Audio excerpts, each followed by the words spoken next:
All right, all right, all right, all right, all right, all right. How we doing? Excuse me. How we doing, everybody? Hope we're well. Um, yeah, it's been just getting through this cold, so I've been a little bit behind on everything.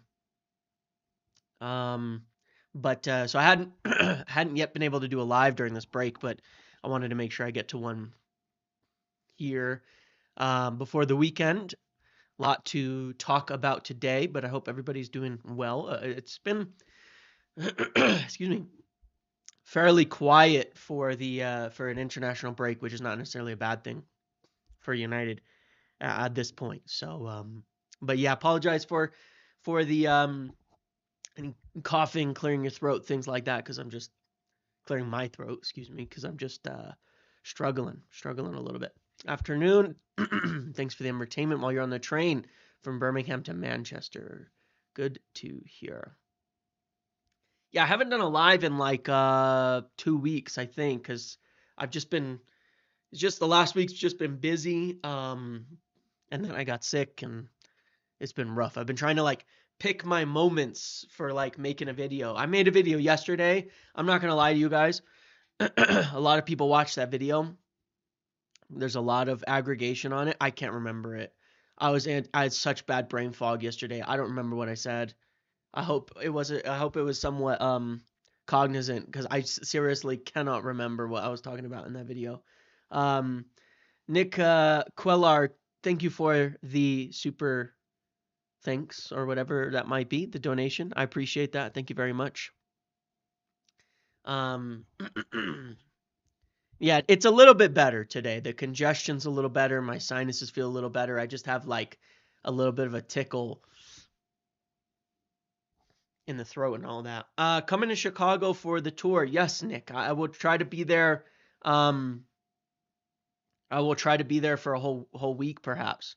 I said Rashford's coming back and leading us to 21. Um, you said De Gea's coming back to replace Onana. Oh my God.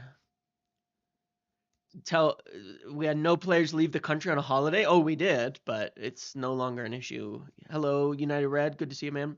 I said Qatar will buy out the Glazers. Oh my man. Yeah, that sounds like me. Um, I got one of these like mint tea things, from Starbucks. It's called a medicine ball. It's a mint tea and it's got like honey and lemonade and stuff. It's definitely the best thing to drink when your throat is not not feeling it. Not feeling it. So yeah. But anyway, how much of a beast does Diego Leon looked? Yeah, have you watched him? He is very, very, very, very physical. No doubt about that. No doubt about that. Yeah, it's no longer an issue when people travel. Um, let's see. I got a lot to talk about. Yeah, I got a lot I want to run through at least anyway. Um, and just yap and all of that. So we'll get into it. Let's look at all the subjects we want to discuss before I get too distracted. I'll try to keep it up. Wouldn't be buying a medicine ball from Starbucks when you're sick. It's a medicine ball. It's tea. It's chamomile. It's mint. It's lemon and honey. I mean, that's basically what I make at home for your throat. Tyler Dibling. Tyler Dibling. This is a really, really interesting one. Um, which is that this is a real interesting one. Um, because United are very, very interested in him, and we've obviously seen a lot of stories about Tyler Dibling over the international break. United were scouting him at the under 19s, I want to say, that he played in, whichever game he played in. They were scouting him. Obviously, we know Jason Wilcox really likes Tyler Dibling, but and he does fit on that side. He was kind of like the other alternative, the main alternative to Quenda. Um, but man, the price is crazy. The price is absolutely insane. The article is talking talk about the stuff on Ugarte is absurd. I guarantee you none of those people watched that game against Bolivia. I did. It was one of the worst games I've ever seen in South American football. It was an absolute disaster of a game. Like absolutely horrendous. Uruguay as a team were so bad. I like probably the worst game I've ever seen them play. I don't know if it's the altitude. It's played at a super high altitude in Bolivia, I believe, or what. But it was one of the worst, weirdest, most awful games I've ever seen. And I guarantee you none of these people watched it. And I'll tell you something else on this point. I know most of these people real quiet, after all the talk about how we should get Zubamendi in summer. All that. It's too much. It's too much, man. People have made their minds up and they're not going to change it. They're not going to change it. All those people who really wanted Zubamendi in summer. I remember all of you, and that was what you wanted. Zubamendi was going to be the best midfielder. I don't remember him playing against us, against Sociedad. I don't remember him at all. Made 0 tackles, did nothing. Useless player, looked like a weak child. People do not respect or understand the value of physical players in the midfield. And that is unfortunate. That is unfortunate. But like I said, people have made their minds up. They've made their minds up. Yeah, Zubamendi looked like a child versus us. He did. He looked like a weak child who could do absolutely nothing. Made 0 tackles all game against United. Got absolutely ran through. And that was not even our best team that was out there and our best athletes. He was awful. He was absolutely horrific. Looked terrible. Would not cut it. People just don't value what physical athletes bring into a midfield. That's all. It's the same reason Casemiro's been mostly poor for United is because of his athleticism and physicality dropping off. Not his passing. His passing range has always been there, but that didn't make him a better player the last 2 years. It's the physicality. But people, again, have made their minds up, and they're not going to change that. It's what they want, and that's understandable. People want a different type of player. That's understandable, but that's an opinion. It's not actually a critique of the value of the player themselves. And that's where people constantly get confused. If you want a different type of player, totally fine. Everybody can have their opinions on that.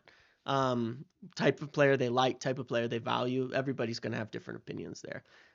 There's a lot of people who want a different type of midfielder. A lot of people who want a different type of midfielder. And that's okay. You're totally keen to doing that. But it goes far, far beyond that into acting like Ugarte isn't good at the things he's actually good at, which is quite a lot. Money Mouse, hi James, good to see you. Good to see you, Money. But yeah, regardless, speaking on Tyler Dibling, obviously he's a really good player. He's someone that we really like, that Wilcox really likes, that fits that right side 10 right wing back position. He's young. He is all of those things. But, this has been the problem all along. In January, it was like, oh, it's 60 million. I cannot fathom the prices that we keep hearing time in and time out. And look, I get it. There's no point really talking about the price because it's not a price. We're not selling him. That's what they're saying. That's what they're talking about. It's not the price. The price is we don't want to sell him. When someone is saying 100 million, that's all that they're saying there. That's what they're saying. That's what they're doing. That's what they're talking about. They're saying the price is just not it. We don't want to sell. Now, I think that's utterly ridiculous for a club that's one of the worst teams and is getting relegated. It's dropping all the way down. And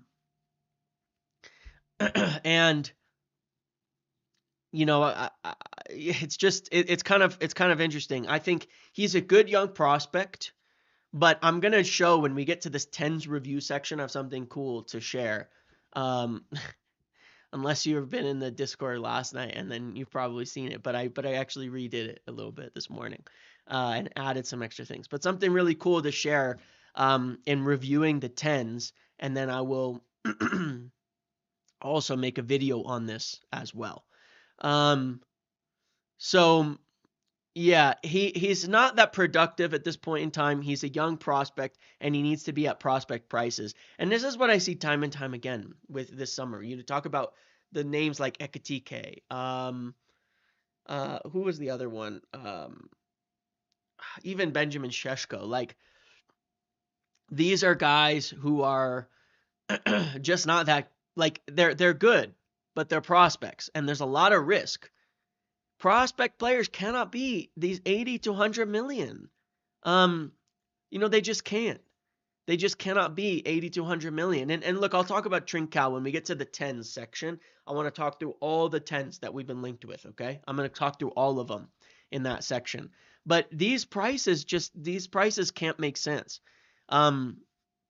We paid 60 million pounds, I think, for Lenny Yoro, right?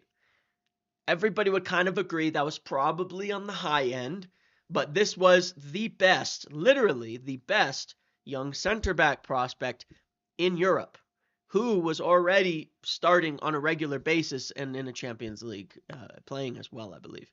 And that we were competing with Madrid is the only reason we even paid that much when they only wanted to pay 40, 45.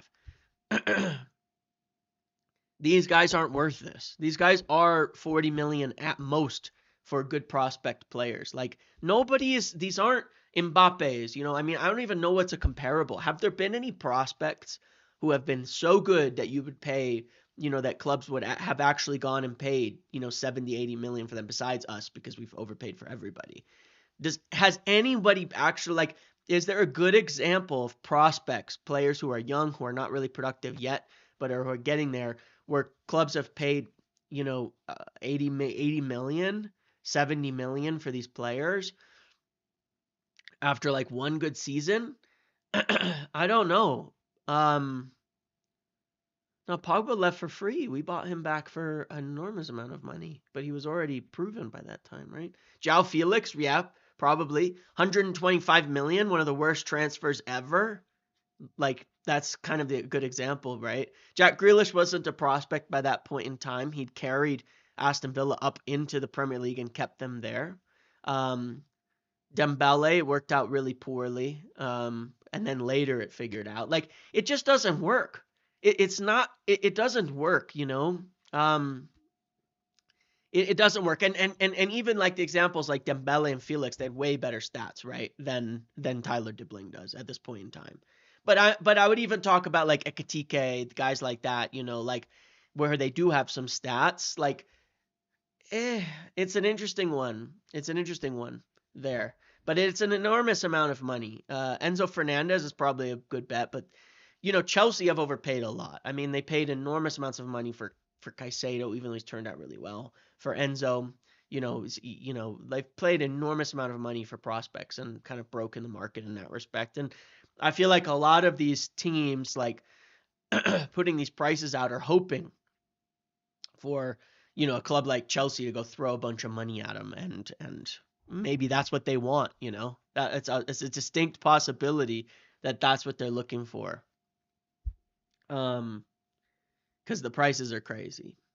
Rooney at 27 million in 2004. What's that? It's equivalent. I mean, in the market, that's probably close to 50, 60 million. But I mean, Rooney was, I'd be hard to compare the talent even then that Rooney was. You know what I mean? Kabi was being quoted at 60 million. Right. Yeah, exactly. These guys aren't worth 100 million. They're not worth 80. These young prospects need to be in the 40 to 50 range. That's what they need to be in the 40 to 50 range. That's the reality. At most, which ties into Jarrad Branthwaite as well, because both Tyler Dibling and Jarrad Branthwaite are players that United really like. Now last year, again, I know I talked about this yesterday, and there's a bunch of little articles and different things, and I always get a little bit suspicious when you get a bunch of articles kind of all at once that are a little bit different, a little bit funny. Yeah, we touched on the Ugarte topic, but the prices are crazy. I mean, United made a bid for 45 million for Branthwaite. Now, he's become, I believe, a much better player rounding out his skill set, things like that this year, or at least showing more of it, especially since David Moyes got in at Everton. But still, like, what price would we pay is probably 40. Again, the valuation that makes sense is about 40 million. That's what's realistic. That's what a player like him, his profile, and what he's done so far should be going for. Now, there was a couple stories that came out yesterday. One of them was from the Daily Mail, and it was saying that United haven't had contact on Branthwaite in a little while. Josh, welcome to the Pro Muppet. But then, this from Mark Douglas, who's a good reporter over there too, is also confirming United's still interested, Tottenham's still interested, but Everton are sitting there still saying 70, 80 million for him. Like, these prices are crazy, and they're not going to happen. They're just not going to happen. And especially in this summer, United are not going to be in the market at those prices for these types of players. They're going to be in the market for 20 to 30 million players, 40 million at a push for some of their top targets, but not more than that. And it's kind of ridiculous. Now, do I think that there's potential in both? Yeah, I have a cold. I'm getting over it, but yes, I do. I am off. Now, are there potentials for like both Dibling and Branthwaite are two that I think are actually really, really high rated players by United. I know are really highly rated players by United, but we've been talking about it, how complicated this summer is, and it's extremely complicated. It's actually really confusing in a sense. And I've been trying with updates and everything that I'm giving and talking about, to be kind of comprehensive in this, because there's multiple plans here. If United can get Champions League, then they're more likely to pursue their better targets for more money. But perhaps it affects, the want of people to, how would I put this? Like, to push for the deals, to get things done, all of that. And that would apply to like Osimhen and stuff as well.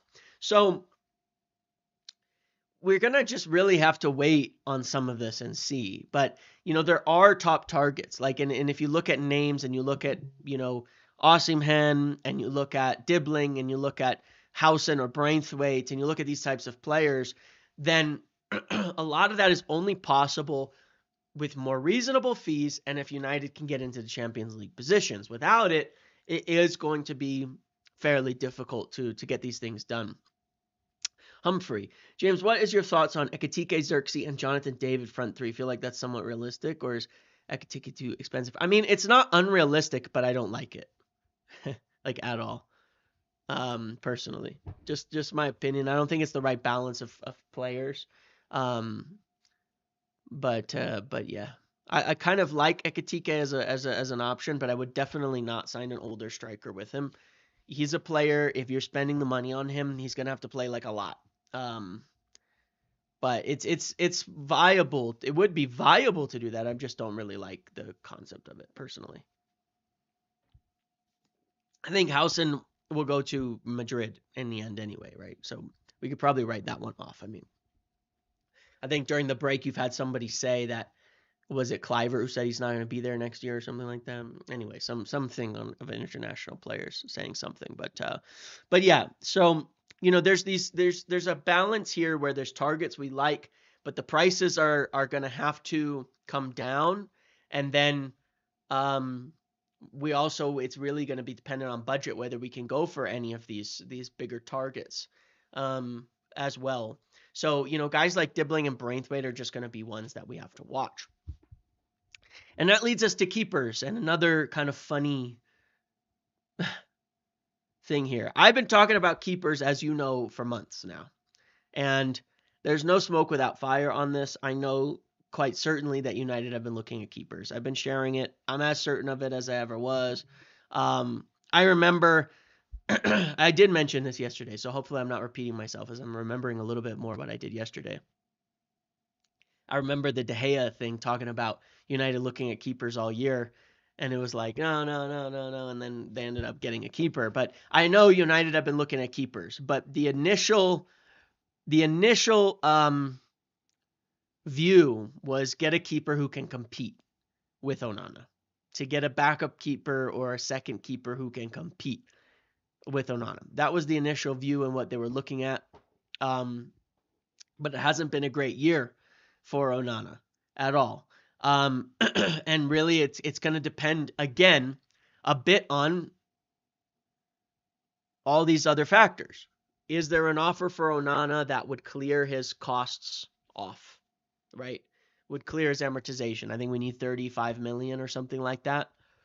And would cover his wages, obviously, to make sure we don't have to pay wages. Can we get a keeper in of sufficient quality who, without spending an enormous amount of money, where it doesn't put us behind financially because we don't want to use up much of our budget there. So now there's like 3 different stories like all at once about this. Rob Dawson, who's good, says Andre Onana tends to stay at United. Even if he receives an offer from Saudi, he would consider leaving if he's told surplus to requirements. So that's fair enough, but that basically says if we say, hey, we want a new keeper, you should take that offer, then it'll go. Alex Crook says there's serious interest in Andre Onana from the Saudi Pro League, with United willing to listen to offers for him. Ruben Amorim is not against selling Onana, who has been unsettled at United for some time. Now, both of these things I actually think are true. Okay? I think both of these things are true. Onana's not going to say, I want out of United. That's not how he is. He's not the type of person. That's fine. If United decide to get a new keeper and there's a good offer, he will go. They'll tell him to go and he will go. But again, they would also want to have a good option lined up. The 3 names that I've heard most are James Trafford, Lamens, there's been good links to him, and Chevalier. Now, Chevalier is probably a bit unobtainable, but yeah, those are the 3 that I've heard for the most part. And then there was this funny thing today on Tchouaméni asking Varane about moving to United. Anything in that, I wonder? Or is that just another Tchouaméni tease, my favorite thing on earth that pisses people off? Perhaps it is. But yeah, the keeper situation is quite interesting and is also fluid. It's also up in the air.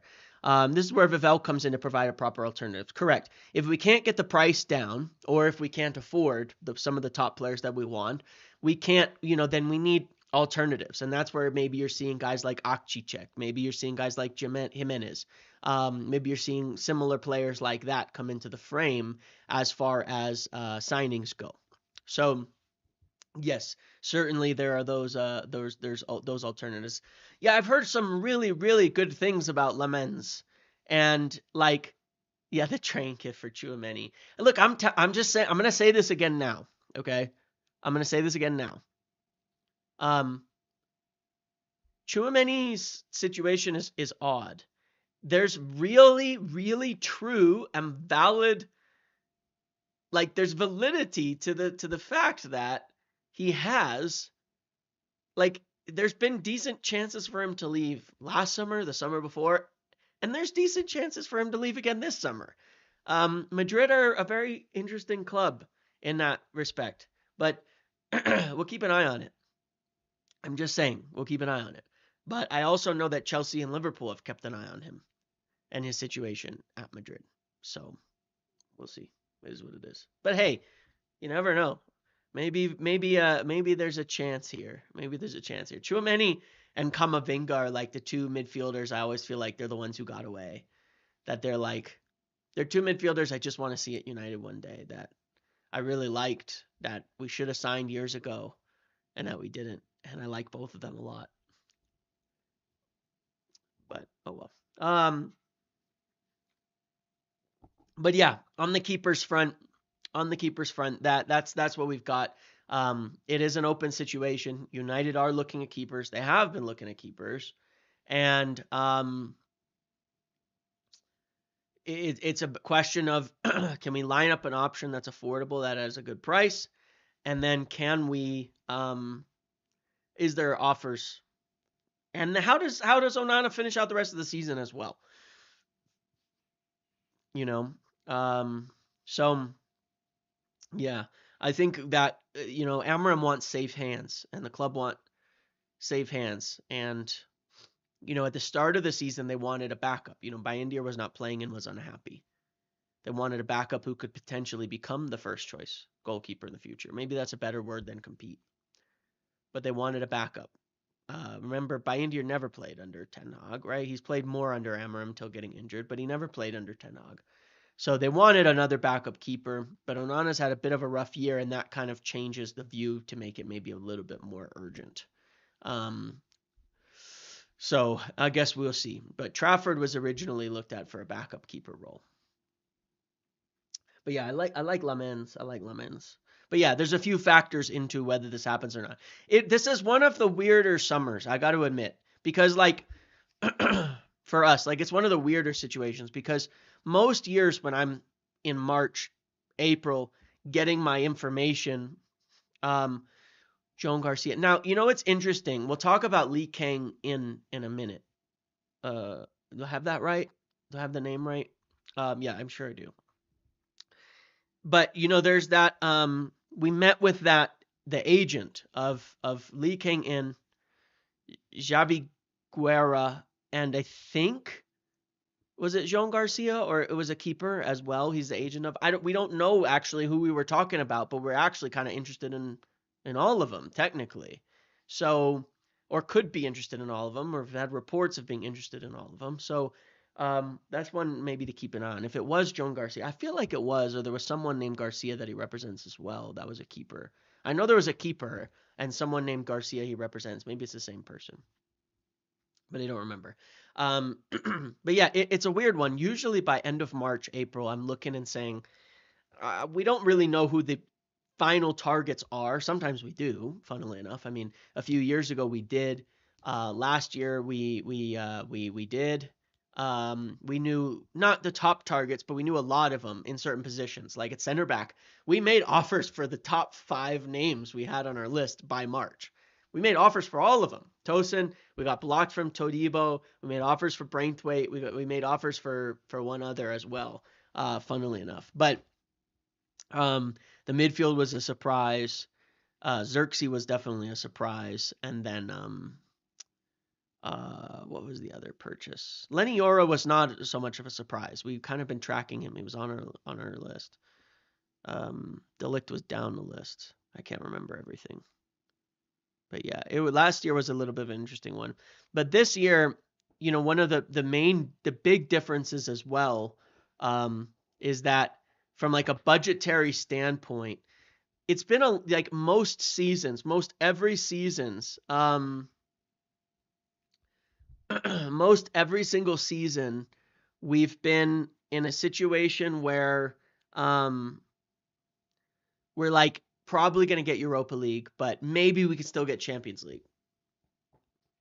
So the difference is a little bit of money. We know we're going to spend 125, 150 million. It's going to be 3 in, there's going to be 3 outs. It's yada yada. We know how it is. It's a totally new world for one under new owners because they view things a lot differently. But the vast difference between our budget and spending capability right now, where we are in the league versus Champions League, is huge. We've never really been in this situation before. Not that I can remember, because we've been consistently making Europe for a long, long time now, right? Like every manager, right? We've been making Europe at least. And it's been but this is a huge, huge gap this time. So instead of being okay, we kind of know the gist of what we're doing, but we can't get Sancho if we don't get Champions League. You'd get talk like that. There'd be one player or something where we'd be okay, we know we're going for a guy who's 40 million in midfield. We know we're going for a 50 million center back. At striker, it's Osimhen or a cheaper player if we get Champions League. It would affect one transfer. This year, it's affecting probably every single deal, especially with Quenda off the table. There's no guarantees anymore. It's affecting every single deal. So it's a different situation than we've been in before discussing. similar, but the gap is huge. Like the gap is just so much bigger where it's not one player, it's probably 5 players. The difference in who we're going to pursue, not in terms of profile, but in terms of potential prices and whether we can convince them, things like that. Last year, we would have bought Michael Olise if we got Champions League. I can almost guarantee that. And unfortunately, it didn't happen. And I was so excited about that one. I wanted him more than anything. But yeah, we would have bought Michael Olise if we had Champions League. I actually know it pretty much for a certainty. So there's stuff like that. Just on Branthwaite and Dibling, is it any wonder players run down contracts when their current clubs block dream moves? Yeah, well, that's the thing, right? You look at Branthwaite, they can't get him to agree a new fee and all of that, or a new contract and all of that. But, why would he? It'd make it even harder for him to be sold. He was really disappointed last season that he didn't get his move, The chances of getting Jonathan David. I don't know. I'm still not biting on this Jonathan David thing. I'm just not. Let's talk about the 10s. I've got something fun to share on this to discuss. We're going to go through like all the names here, okay? We're going to go through like all the names here. No, we can't be certain of anything, but it's I would say even less so than usual. All right. So years and years ago, I made some of these charts for different players and things like that because I oftentimes really like to visualize stats that matter to me, and I will put these into a PowerPoint. This is just an Excel table right now. This is just an Excel table, right? That's all this is. But I will do a PowerPoint on all the 10s and compare them all, and I'll probably do that tomorrow.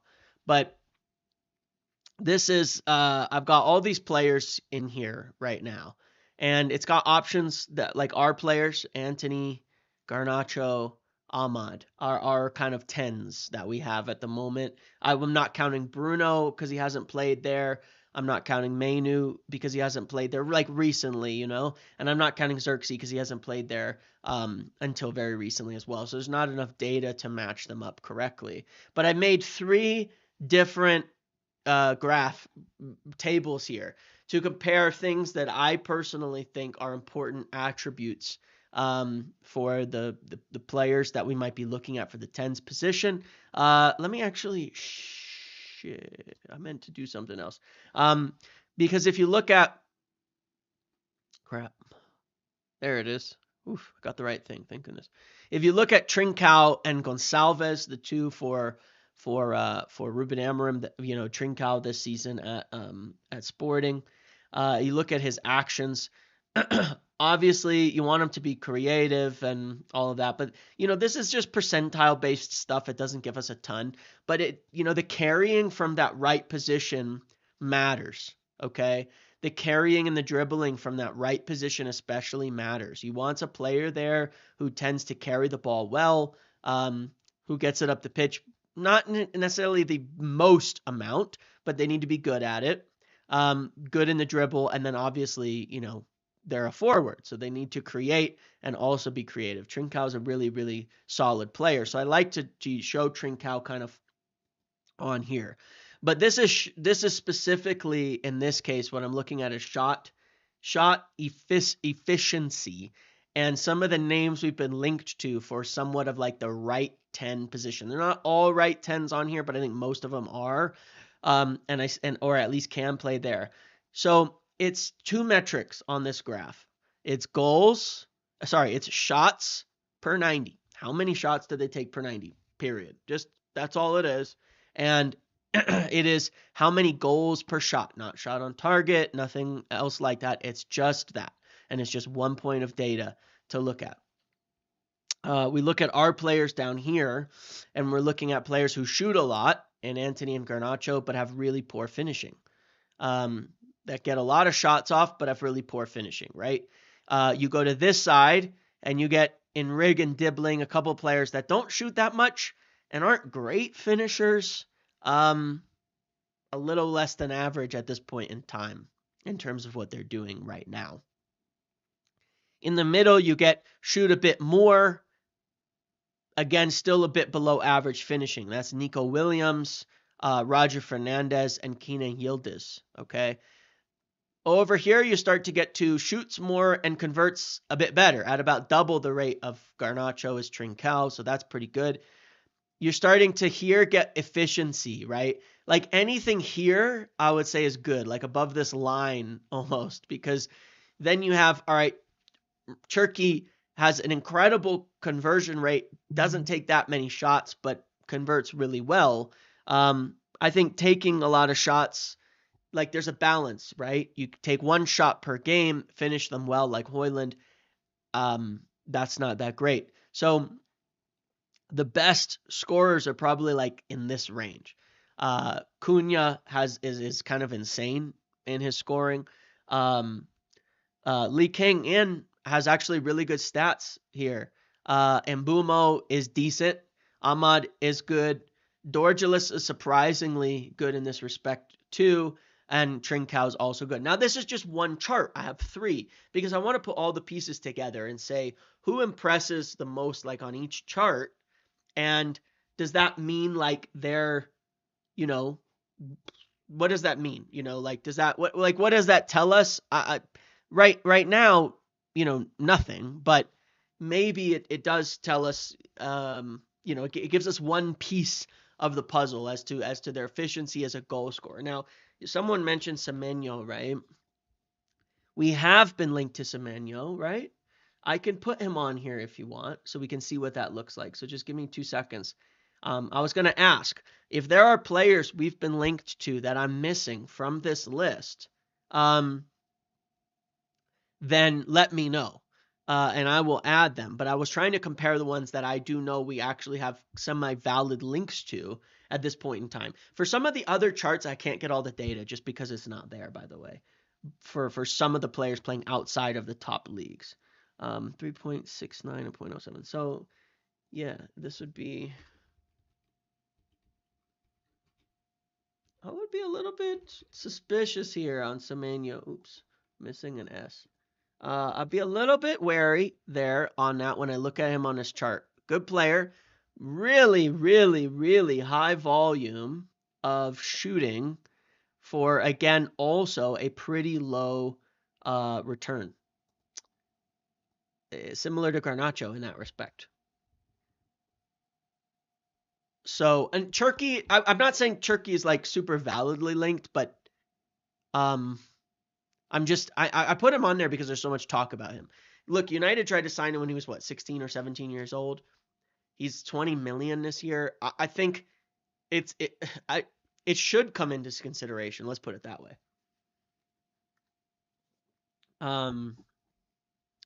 Kenda doesn't really have any goals, so I can't really put him on here because he's mostly been at wing back for half the season, and then he's been playing as a left, so I can't really put him on here. I mean, I could, but it's probably not going to be very useful. So what I wanted to do is on this chart then, I'm going to say the names that have impressed me the most from a shooting perspective are Cunha, Dorgelis, Lee, Kang-in, and Mbumo. I will put those at the kind of the top, and I can add Trincao. I think they're all in a good range. Now, why would I do this? Okay, why I want to do that is then I want to go down to carrying efficiency. Okay, this is a graph of the number of times they carry per game and their this should say progressive distance that they carry, not total distance, progressive distance. So the amount that they carry the ball forward. A big job that United need from their 10s this year, moving forward under Amorim, is 10s who can drop in, pick the ball up, and carry it up the pitch. We need ball carriers. We need people who carry the ball forward. We absolutely do. So we need this. So it was really surprised to see just how much Lee Kang-in stood out on some of these things, because he is a high volume carrier and his progressive distance was really good as well. So,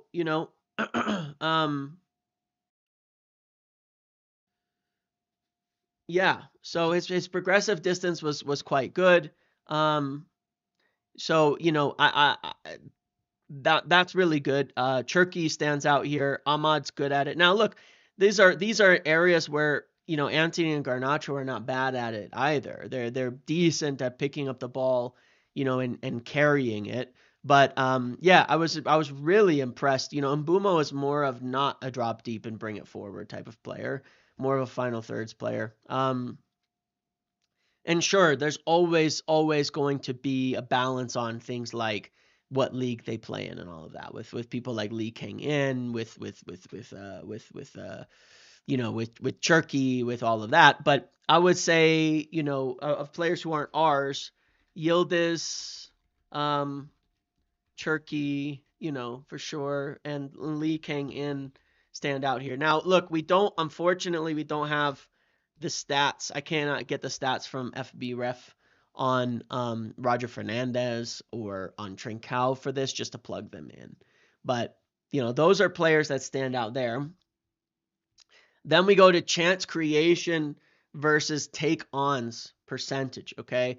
This is what percentage of their take-ons are they winning, and key passes per 90, that are on here, okay? For a couple of players, I think Dorgeles, this is Champions League.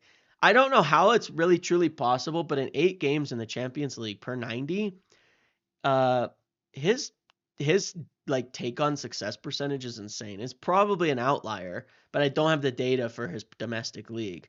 But 70%, he was winning 70% of his take-ons in the Champions League. Really kind of impressive in that respect. But perhaps it's an outlier. It's still impressive nonetheless. Because it was the Champions League and it was 8 games. It's not a zero sample. It's not a 1 game sample size. So whatever. But again, Lee Kang In shows up really well. High key passes for 90. Turkey, high key passes per 90. Good success rate on their dribbling. On this, you'd kind of expect most players to be in this grouping here, where they're winning near 50%. That's what most good wingers are winning their duels. It's an area Garnacho's really poor at, is winning his duels. Ahmad is good there. So, when I kind of look at it, if you were to go with like kind of just statistically, a more creative player, you'd be looking at like Turkey or Lee Kang In or Yildiz. Those would be good players, and probably like Roger Fernandez as well. But those would be your more creative players. There's no way I can get the stats from Mastantuono, so I can't put him on here. Lee Kang In, Turkey, those would be kind of, I would say, your more creative, all-arounder players. Dorgeles is probably showing up as a decent goal scorer.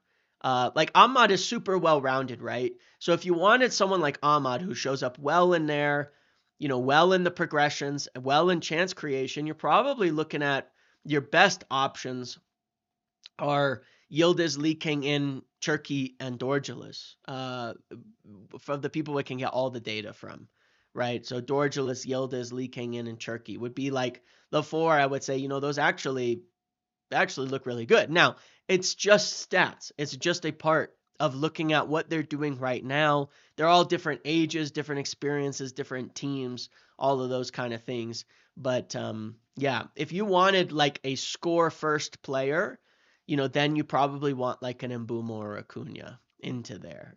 But they're not providing the same thing in the other facets of the game, are Mbumo and Cunha. They're not bad, I'm not saying that, but they're definitely, Mbumo and Cunha are probably your score first players that you'd pick, while again, Dorgeles, Lee Kang In, Turkey are probably more your balanced players / more creative when it comes to someone like Turkey. So it's an interesting one to look at, and I thought it was an interesting experiment just to compare what they're all doing right now in all of these positions and all of these situations based on what we need right now, and what we're going to value, which is, I'm not sure yet what we're gonna value. It's a little bit of an unknown in that respect, but we know that we need someone who's creating chances in that front three. Um, Amorim's system generally, I'd be a little surprised if we went to like an Mbumo, because I think that Amorim usually wants more out of his tens than just being up there scoring goals. I'm not like trying to downplay it, but you look at Ahmad and how well rounded he is, and it makes a lot of sense. And then you look at Trincao, he was also very, very well rounded.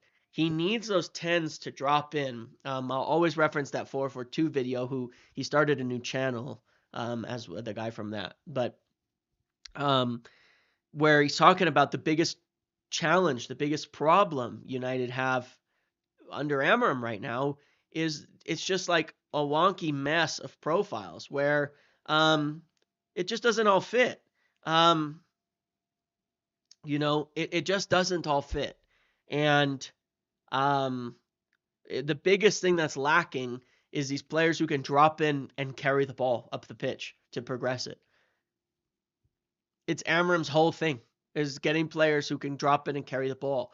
Xerxes' kind of revival the last 3 games, you can see exactly what it is. Drop in deep, deep, deep, deep, pick up the ball, turn, beat a man, carry it up the pitch, lay it off, send it to the wing back. Those types of actions make a massive difference as a part of, at least half of the game. The build up and getting the ball into the final third, and then into the final third, it's different. So I think, players like Cunha and Mbuma would be really good in the final thirds, but would we be good enough in the build-up? I don't know, because I'm not sure that this system, I'm not sure. The system is a little bit, it's like it's both, That's why Ahmad is so good and so well-rounded, But those 10s are kind of like midfielders. They're not really wingers, The wingers are the wing backs. They're there to be outlets, to run up the pitch, to receive those long balls, also to carry it up the pitch as well. But the wingers are kind of, the 10s are kind of midfielders in this system, right? They drop in. They need to be interacting almost as extra midfielders. I would call what Xerxes been doing more like playing like an actual 10, dropping in as a third midfielder at times, and it's been successful. Yeah, Trincao plays on the right, but when he has possession, thank you, Ricardo, he drops down to play as a midfielder, holds the ball, passes it, and exactly, that's what he wants, right, out of the 10s. That's a big part of Amorim's whole thing is those 10s are how you're going to use this whole thing to manipulate it. To manipulate the other team and to build up. Can we see the defensive actions and pressing stats? I can't get pressing stats anymore. I can look and see if I can find them on like the Squawka Compare or something, but they used to have them on FBref, but they don't anymore. I don't know that that's that big of a deal. I'm not going to lie to you. Amorim's team, especially in its later evolutions, have not actually been a super high pressing side. So yeah, I'm not sure. I'm not sure on that respect. But I think that these are valuable things. This is where Garnacho helps in the earlier phases of the game. Like, it's kind of funny. Like, I think Garnacho and Antony actually both help you in the build-up. They're players who help you in the build-up. But in the final third, they're very poor. They're just very poor. Whereas, if you flip it to the other example, guys like Mbumo and Cunha, are they going to give you enough in the rest of the spots on the pitch? Maybe. I'm not saying they wouldn't. Will they? I think maybe. To make up for the fact that they're much better in the final third. The right answer is balance, right? The right answer is someone who does all of those things, like Ahmad. So that's what I would be more keen on. And that's why I'm quite interested if they go back in for like a Dorgelis, or if they can make a move for Yildiz, or a Lee King in, or a Cherky, because those are all very, very good balanced players in that respect. I think Cunha probably could do it, but I don't think we'll get Cunha anyway. And Trincao is obviously like the right thing. The amount of times he loses the ball from bad touches in the build-up is why stats are only a small section. Well, yes and no, Splash. Like, I don't disagree with you because when you look at efficiency, he's not that efficient. Even though he does a decent volume of progressive carrying, he's not that efficient. Ahmad is more efficient. More carries, the efficiency drops off a bit with Garnacho. He helps a bit. Antony's actually better, funnily enough, and he was, to be fair, but just really bad in the final third. But look, you have to look at all the pieces of it. Garnacho also is the worst at take-ons and of any of these players by a large margin. So yes, he does lose the ball too much, no doubt about it. So it's just interesting. It's just interesting, and obviously you want to watch these players and see what they bring to the table and all of that. I think Trincao is the example profile-wise. He's quite well-rounded. He does a lot. I wish we could have more stats from him, but yeah. What would you, when Amorim gets the final piece of his jigsaw, what would you say an Amorim team would be? I like, let's put it this way. I think it's closer to Liverpool than it is to City, right? So is it going to be the Klopp gegenpress aspect of Liverpool? No. It's going to be more willing to drop off, but it should have a really strong counter press. So it's not press every second. It's press to win the ball high when you lose it. And if you don't, be willing to drop off to a mid block. In possession, then it's not just slow attacks. It has variation. That's why I really like the idea of Ruben Amorim. That's why I really like Ruben Amorim's style, is because it's not slow like City's positional play or Arsenal, where you refuse to transition. But when you get set up in the final third, there is a lot of positional play. So think of it like, be willing to transition and attack fast, but also, if that's not the opportunity, then be settled in and have those patterns and positional play to create chances against deep blocks. He's done both, and the team needs to be smart enough to do both. So it's closer to Liverpool than it is to City, because certainly being able to, it's not against attacking quickly and in transitions as well. The pressure from the three forwards is essential, right? Yes, I do agree. It's just he's not statistically been the highest pressing team in the league, but the counter pressing is a huge part of it. They got to be really big at counter pressing. It's just that there's a willingness to drop off at the right times, not press every second, but press really hard when you lose the ball high, drop off as needed. That's important, and the three forwards have to be very good at that aspect. But yeah, could Bruno go on this chart despite playing a lot of 8? I mean, look, I could plug him in for fun, but it's really different when you start to look at midfielders and stuff like that. It's really, really different. He did play a lot of 10 this season, but not really. You know what I mean? Let's see. Bruno also not that efficient of a shooter, to be fair, but that's improved in recent weeks. So you can see there. Bruno, we kind of know that, though. Bruno, not the most efficient shooter on earth, but it's been getting better. Less of the pot shots, more of the other stuff, right? But he's going to show up really well on some other stats. Hold on. He's at 40% there. Hold on, sorry. Oh, here, let me just add him to this one first. I can do it for fun. I don't mind. It's all good. Okay, let's go 44. 1111. Okay. So pretty good there. Surprisingly, in terms of progressive carries, he's been getting so much better at that recently, though. So that definitely affects it. But look, efficiency-wise, he's on the same line as these guys, but further to the right. So less progressive per carry, right? Than Ahmad and Nico Williams and Turkey and all of that. Same as Lee Kingen, but certainly, a high volume. And then the creativity stats, I'm going to say he's going to show up really well. So just give me a second there. Because of his key passes are fucking insane.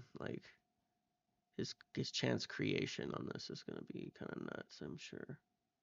What's going on here? Why can't I see? Oh, there we go. Actually a little lower than he has been, probably due to how bad the season has been overall, but most seasons he's been higher than this. But high on the key passes, high on the key passes, a little below average on take-ons percentage. That probably all adds up to a Bruno.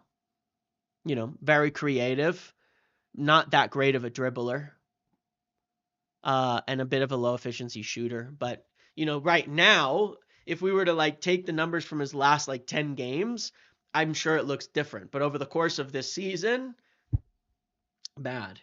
Now if I put him in for, I could take 2 seasons ago or something as just a thought experiment on this, and I'm guessing it's going to look a lot different as well. Yeah, if I go 2 seasons ago, it's light years different. Yeah, it's a lot different.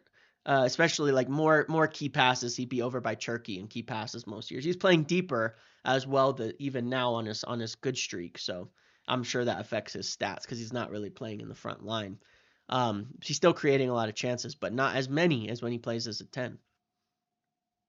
It's actually his lowest key passes per season. Is Cherky a genuine option? I really don't know at this point in time. I'm not gonna lie. I just don't know. So, my kind of review of it, obviously watch the players, see what you think, see what you like, all of that.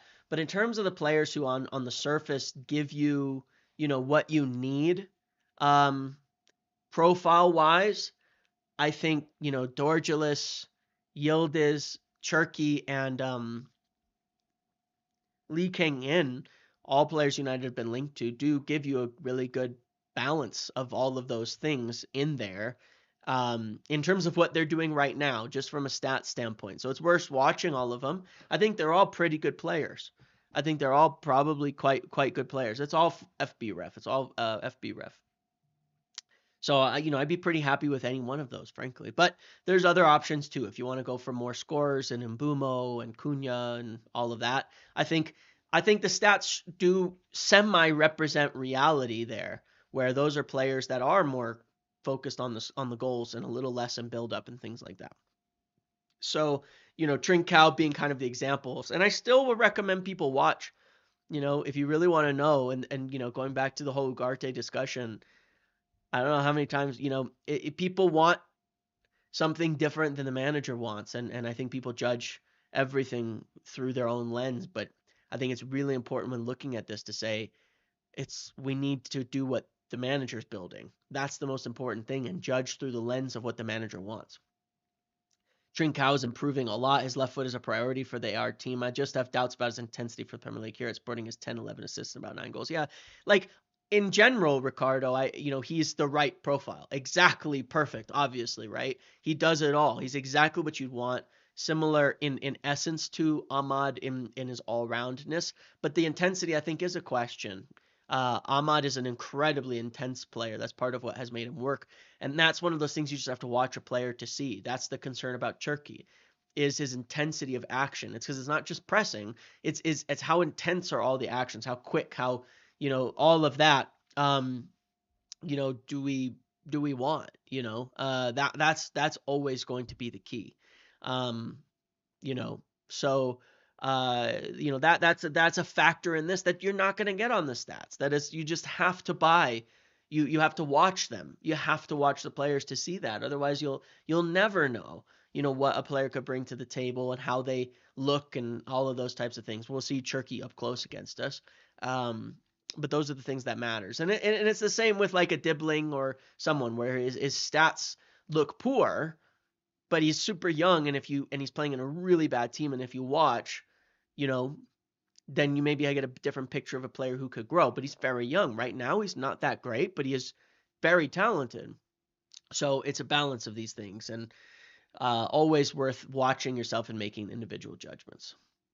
No point arguing about the Ugarte thing. Time will tell. Well, the point I always try to make is it's you don't know. What does the manager want out of a player? That's the thing. You're going to see if a player listens to what the manager wants, that's how they're going to play. So you won't really know. So Ugarte will not, under Ruben Amorim, become some crazy progressive passer. It's never going to happen. He's 23, even if he had the ability to, because Amorim's not going to ask for it. So if you're looking and waiting and judging based on that, it's pointless. There's no point in criticizing or anything, because he's never going to want that from him. The only time Amorim wants progressive passing from his deep midfielders on a regular basis is in games where they're settled in. The deep blocks, things like that as well, where it's quite different. Now, creativity in the final third is a different story. Likes everybody to get involved there. But the funny thing was, in the few games before his injury, Ugarte was pushed up, playing in a more advanced position for Amorim in the final thirds, and scored the goal in that game against who was it, maybe Everton, and was being used by Amorim to get more involved in it. So the point being, it's like, understand that a manager who has a particular system, you've got to judge what the players are being asked to do. And it's so silly to what I'll judge Ugarte on is his job.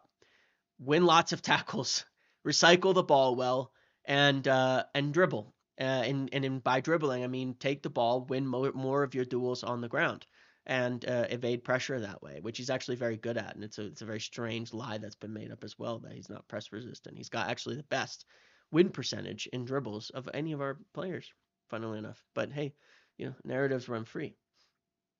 So what if Amorim gets sacked and we have another manager? Well, sure. Every single manager is going to ask their players to do different things on the pitch. But the system is sensible. And that's part of the point on these wingbacks, why I'm not really looking at like a Jeremy Frimpong. You buy any of the players listed, they could just be a right winger in another system. You're not buying a specialist right wing back. If we switch to a back four, all the players we just talked about, every one of them could just be a right winger. It's talking about what traits you want.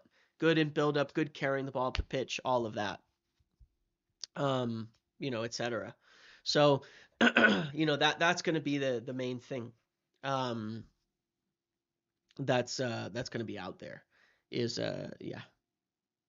Those are the any of these players, they're not going to buy them on that basis. Like Frimpong is the one where I would say it would be a huge mistake, because that reeks of like you're getting just someone who fits a particular exact manager style, and that means you have to get a 3 at the back if you buy a Frimpong. And those are the ones I think we will avoid, to be clear, on that basis. So yeah, all right, that's what I have on the 10. So if you were to ask me today, let me ask you guys. I mean, just based on, I'm not saying based on that data, but based on your watching players, all of that, who would you prefer at the 10? Just in general, I probably can't poll a full list of them. My favorite 4 would be right now would be, I really do like Dorgelis. I watched him in the Champions League. The stats kind of back it up. I quite like what he brings. I think he's kind of an exciting player. I'm going to put him on there. I think Lee King in is an interesting one. And I could do a couple of polls on this just out of curiosity. Like, of these 4 options I give, who would you prefer? Who is the other one? Yildiz that I put on here. And then I'll say Cherki. These are like your like creative all-rounders. Now, let's see who wins this, because I'm just curious. And then I would compare them to somebody else. If Ruben Amorim is fired, they'll be left with good players on good deals. Leon, Heaven, Dorgu. Yeah, agreed. I mean, look, if we sign a center back this summer, we have a center back, we have Aiden Heaven, we have Delict, and we have Yoro. Like, bear in mind, Mazraoui's not a center back in a back 4. He's a right back. He's not he's only a center back in a back 3. We don't actually have that many center backs. Lissandro's injured.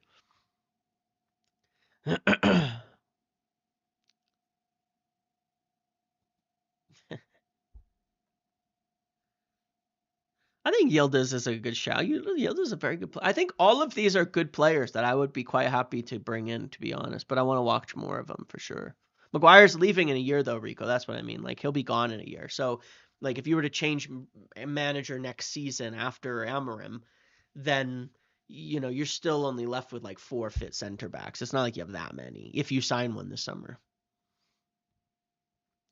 Will Vavell and Wilcox work their magic in summer and bring in? Probably, Ryan. I really, really do think they're going to get a couple we've never even heard of, frankly. Maybe not never heard of, but that it's like we've not been discussing for months now. Really possible.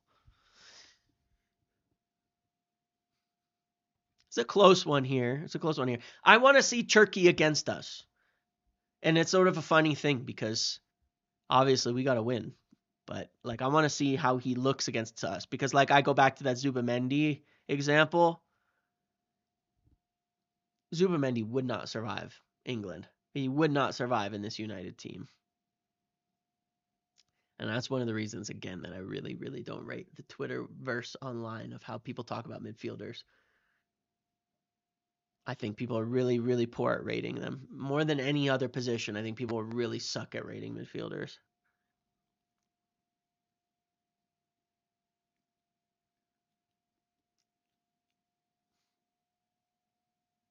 But that's why I want to see Turkey too. Because I think you learn a lot when they play against a team like us. That it can be quite physical at times now. But we're not even at the peak of what we need to be for the Premier League. So it kind of tells you. Chance of a Rashford Yildiz swap. I don't know. That's an interesting one. It's an interesting one. Because if they need to move him on, you never know. There's possibilities. All right, I'm gonna leave it there. So Turkey, that's the order that on this. Turkey, Yildiz, Dorgeles, Lee King. All right, so let me do this then. One more poll.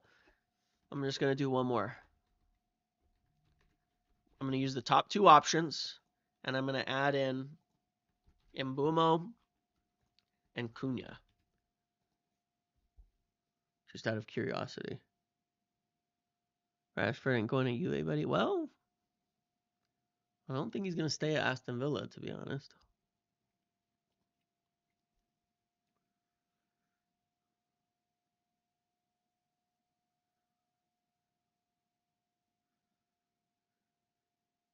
Arda Güler. Yeah, Güler is an interesting name.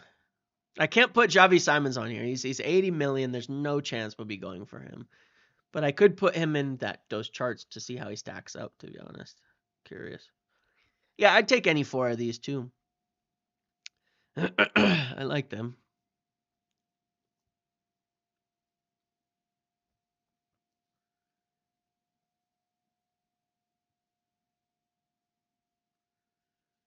Close. How did Turkey win the other one and now Yildiz is beating him here and Cunha? How odd. It's always interesting when you introduce other variables into a poll, like how it changes. Because you would think, it's for the right 10. You would think that Turkey winning would mean he'd win again against Yildiz, but now Yildiz is winning the poll. How does that make sense? Where's the logic? These names can only happen if we get Champions League? Maybe. Well, that's why I included some others. I think guys like Dorgeles, Lee King-in, Trincao perhaps are names that we could get if we didn't get Champions League. All right, we're going to end it there. Yildiz, Cunha, Turkey, Mbumo. Right, interesting. Yeah, look, I want to see Turkey against us because I think the intensity questions are certainly there. Certainly there. Okay, last thing I want to mention is obviously there's some photos and things of Carrington's overhaul being done. Is expected to be done by the time the players return from internationals and things and do their work this summer. Obviously, potentially, it could be almost done and then they go on all these tours and all the things that they're going to do and come back.